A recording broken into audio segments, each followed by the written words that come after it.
This week on the MMO Report, DCUO adds the Penguin, Two-Face, and Mr. Mixelplick.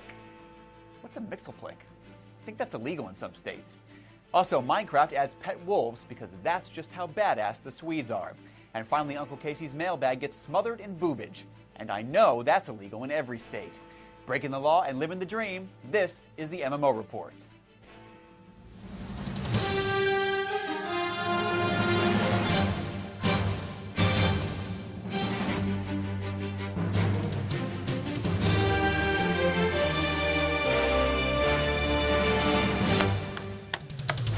Hello, and welcome to the MMO Report, where Y is never a vowel.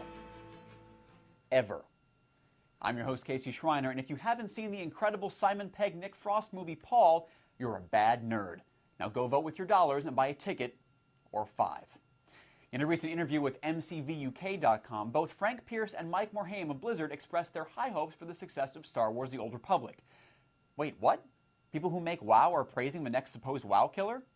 To quote Pierce directly, quote, "This is a game that has an opportunity to grow the MMO market if done right, and therefore is very important to the industry as a whole," unquote.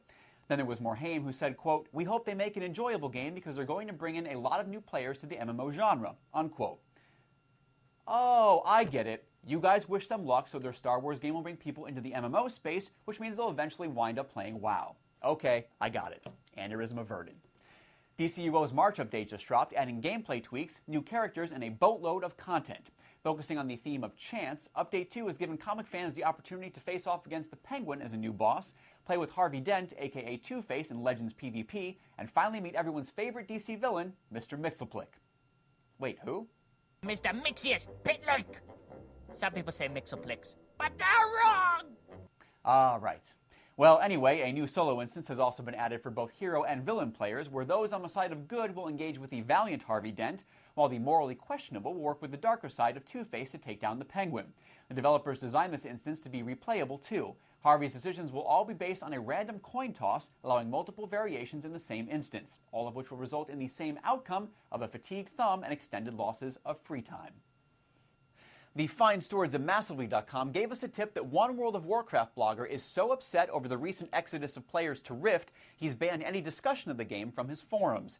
Riala of Click the Lightwell went so far as to make a badge that branded his WoW blog as a Rift-free zone, explaining, quote, "Many of us are experiencing tough times in WoW. We've lost friends, guildies, entire guilds have crumbled and fallen.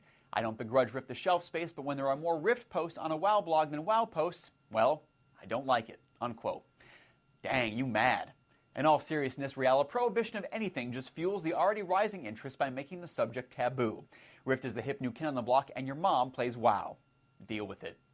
More good news from Minecraft this week. First off, Peter Molyneux, the man who has admitted to lying to the press about features in his games, told IGN that Minecraft is, quote, "the best thing I've played in the last 10 years," unquote.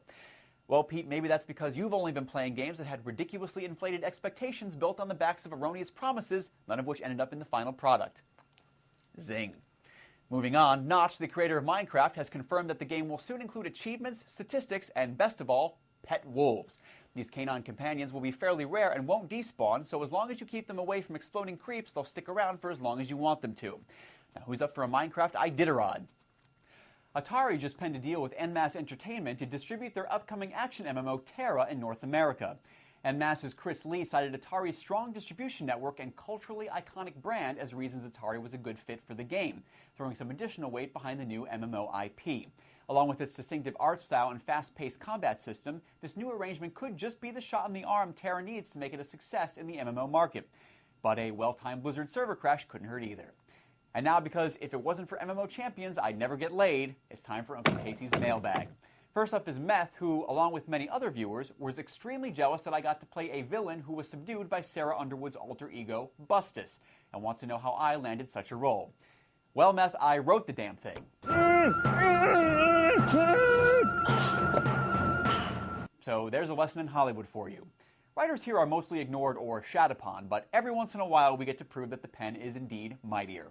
On that same note, Steven enjoyed the buxom Bustus so much that he created his own top-heavy superhero in DC Universe Online, along with sending his thanks and best wishes to Sarah and the entire AOTS staff for creating such a memorable character. Nice job, Steven. Although I don't think standards and practices will allow me to ask you what her power set is. And finally, there's Eric, our friend from the last dedicated combat brigade in Iraq. The good news is he made it back to the States with 0 losses in his unit, which is fantastic. The bad news is that since someone is hitting the world's oh button, he has to remain a member of the National Guard for another year and cannot compete in his proposed beard-off with me at this year's PAX Prime. Eric, despite your recent facial hair woes, I'll still let you stroke my goat in Seattle. That is, if you guys in the military are allowed to do that in public yet. Glad to hear you made it home safe. Keep those Sarah Underwood love letters coming to the MMO Report at G4TV.com, and I'll keep forwarding them to her bodyguard. I mean publicist. And because I think Miss Underwood is more popular on my show than I am, it's time to sign off. Don't forget we go live every Thursday afternoon at G4TV.com/MMO. So if you go there next week, maybe I'll put in a good word for you with you-know-who. So until then, I'm Casey Schreiner.